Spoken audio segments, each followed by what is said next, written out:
Mohanty, and I am from Ramadevi Women's University. I am pursuing BSc in Biotech. I am in second year, and today I have came here to the Hereditary Bioscience for the training program.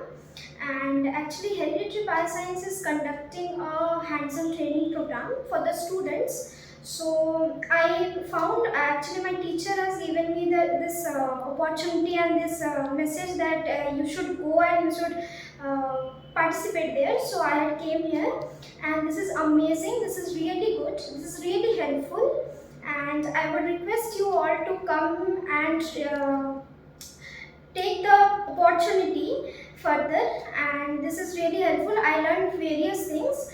I learned to use equipments. I learned to do the experiments. 2 to 3 4 experiments we have done. More than that we have done actually. So we have done the serial dilution. We have done the staining processes and gram staining, endospore staining and all. So I would really appreciate the team of Heredity.